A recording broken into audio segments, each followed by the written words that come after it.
正当大家欢呼庆贺，李长寿却分了一些注意力，暗中观察着万凌云长老的面容。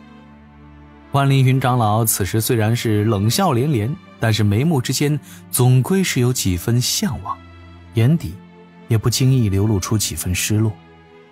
不多时，忘情上人换了一身长衣，浑身散发着淡淡的清香，身周飘舞着一些花瓣，朝着九字九仙处飞来。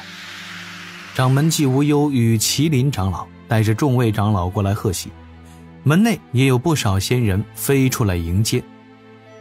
渡仙门各处欢声载道，门人弟子大受鼓舞，不少老一辈天仙感慨横生，忘情上人的几位师弟师兄也是道心震颤，激动不已。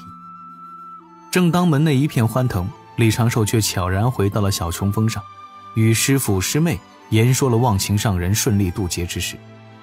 因师祖江灵儿的关系，师父和师妹也需要赶去庆贺。李长寿刚回来，自是不用再跑一趟。正当李长寿想偷闲几日，寄托了心神的指导人半躺在摇椅上，继续整理老君处所传丹道，心底又听到了一声有些模糊不清的嗓音：海神，何不派化身前来一见？这金蝉子耐心似乎有些不足，这才1-2个时辰，已经是按捺不住了，闯入了那一处海神小庙。李长寿借神像瞥了这6翅金蝉一眼，随后就自顾自地整理自身丹道，全然不搭理对方。金蝉子此时已经在神像前，又道：以海神之谋略，应知贫道所谓何事而来，为何避而不见？这小小的海神庙静悄悄的，只有一名庙祝躲在桌子底下，不断的瑟瑟发抖，心底一片空白。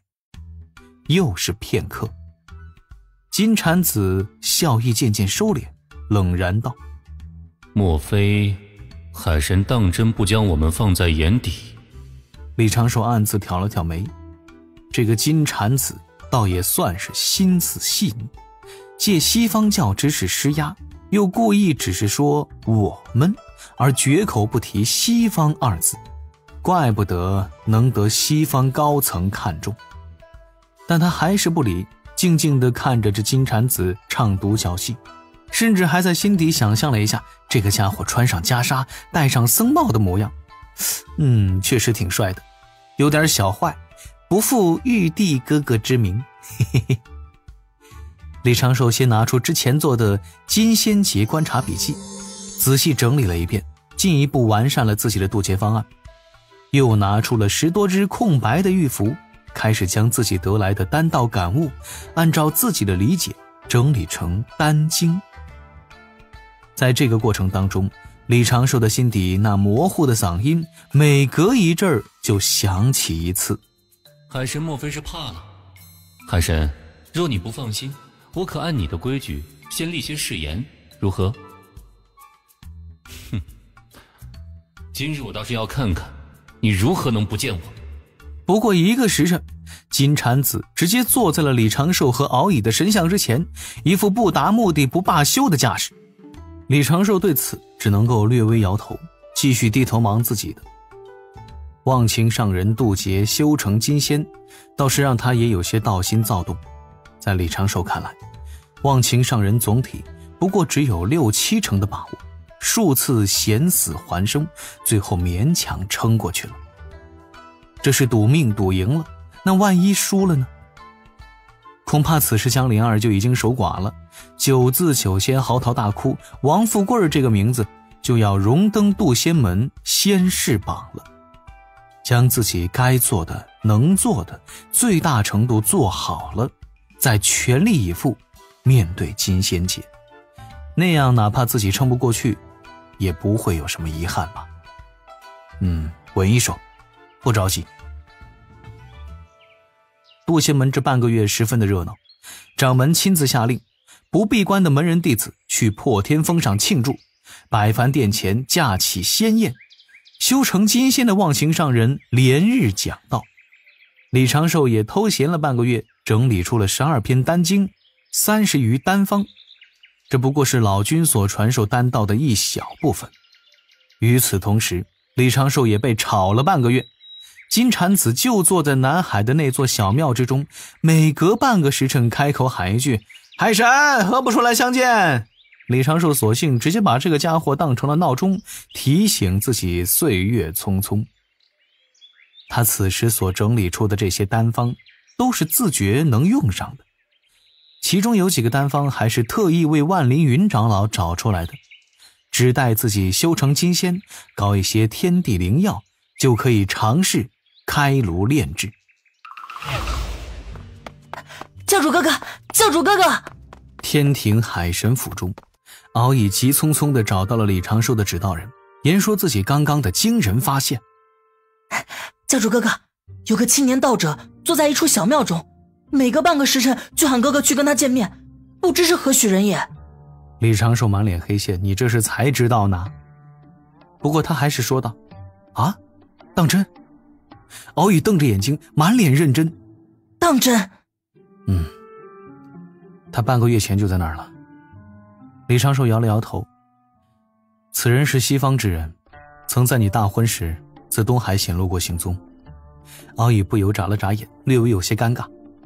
李长寿轻吟几声，心底念头轻转，分析此事利弊，很快就有了决定。敖乙，你不如现在就去请几位龙族高手，最好是能得你父王完全信任之人，探查这处小庙。若是能不被他发现，我就试着套他的话语，看看能否探出西方教接下来会有什么动作。若是惊了他，让他离开，那对咱们也没有什么损失。是，敖乙现在就去给父王传信。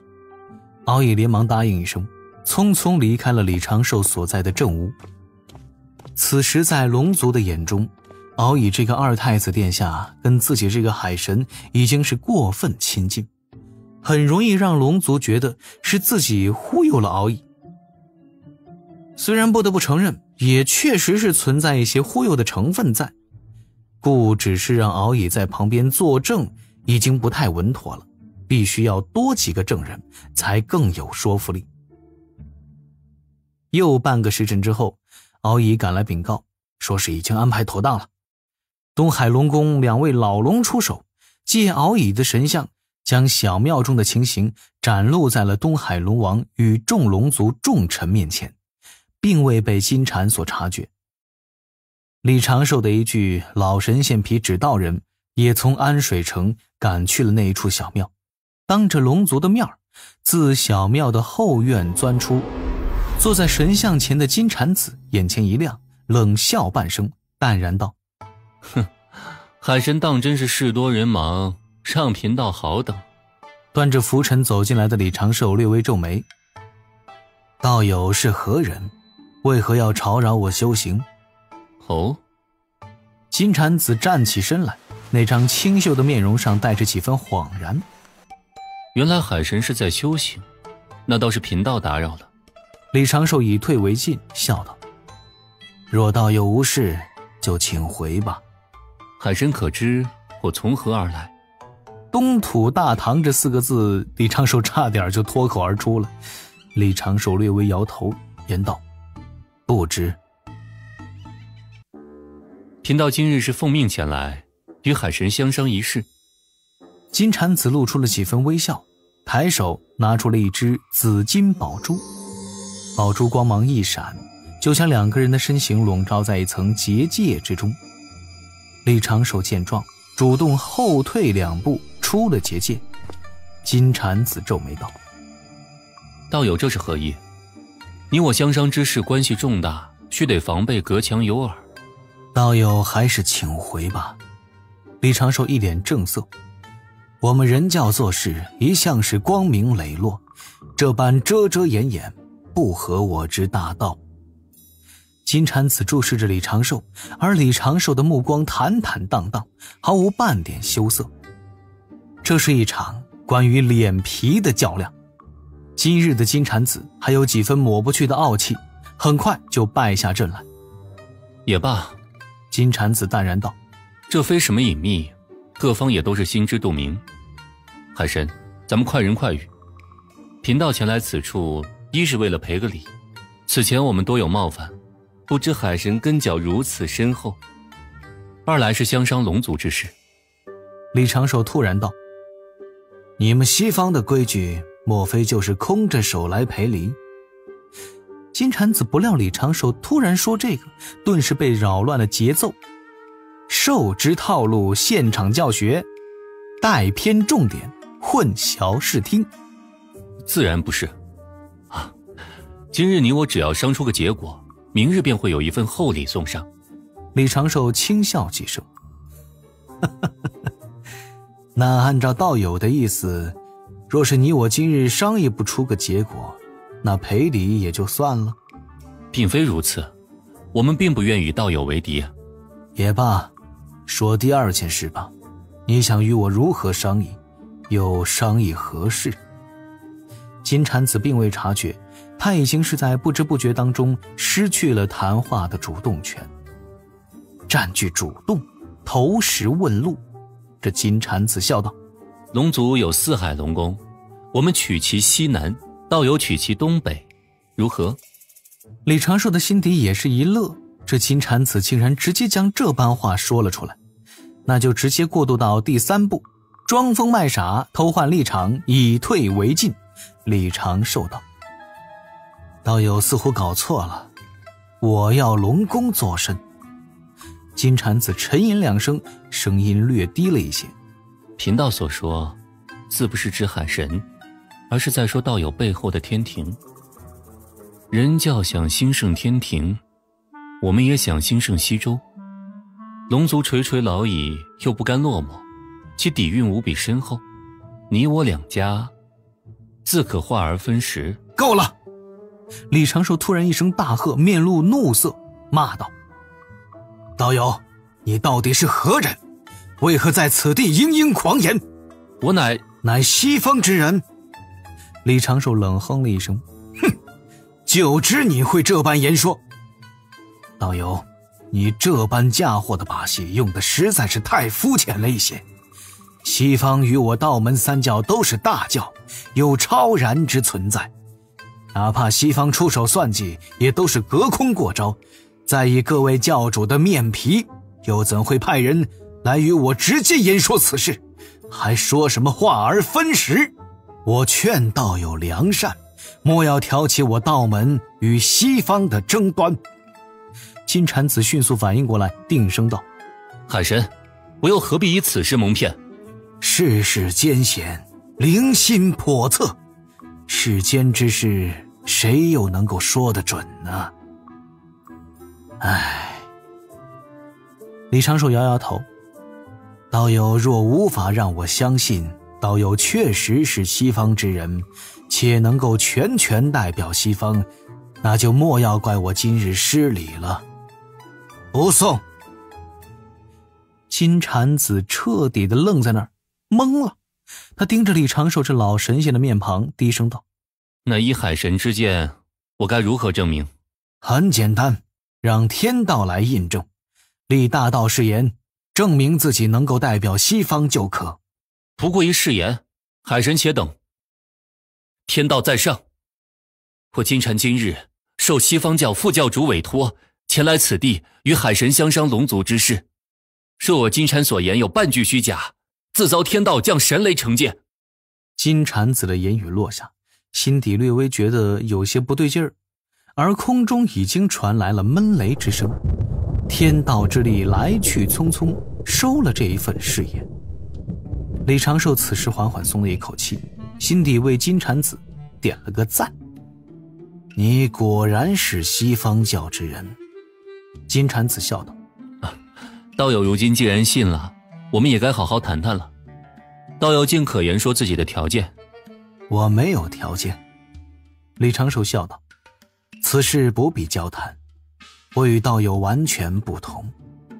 我干涉龙族之事，起因其实只是海神教有龙族的一份香火功德，而我是海神教教主。道友请回吧。金蝉子顿时一愣，被闪得有些腰疼。东海水晶宫中，几头儒雅随和的老龙已经是被海神庙中的这一段对话气到口吐芬芳，不断的破口大骂。而东海龙王静静地坐在那儿，龙目之中罕见露出了锐利的眼神。龙王爷也是动了3分火气，不过让这些老龙们如此暴躁的始作俑者金蝉子并不知道此时自己都做了些什么。更妙的是，只要此时收看这场现场直播的龙族众臣当中没有西方教安插的棋子，西方教到后面也不会知晓此事。神不知鬼不觉，金蝉子就将龙族彻底推向了天庭。当然已经被渗透了大半的西海龙宫不算在此列。海神庙中，李长寿一扫浮尘，说完那句请回吧之后，就自行转身走向后殿，给了金蝉子一个潇洒而去的背影。金蝉子愣了一下，下意识地攥拳，目光宛若2把利刃，仿佛要将李长寿的化身给刺穿。这是几个意思？拿着我当傻子耍了一顿吗？你只要证明自己是西方教之人，我就与你商谈。我立誓了。很好，你成功证明了自己是西方教之人，但此事没得谈。人教这都是些什么野路子？海神，还请留步！金蝉子咬牙喊了一句：“回去吧，年轻人。”李长寿甩了甩浮尘，身周多了一层层云雾，身形就这样在云雾中消失不见了。虽然看起来挺玄乎的，实际上不过是一点简单的造物法术与土遁的结合应用。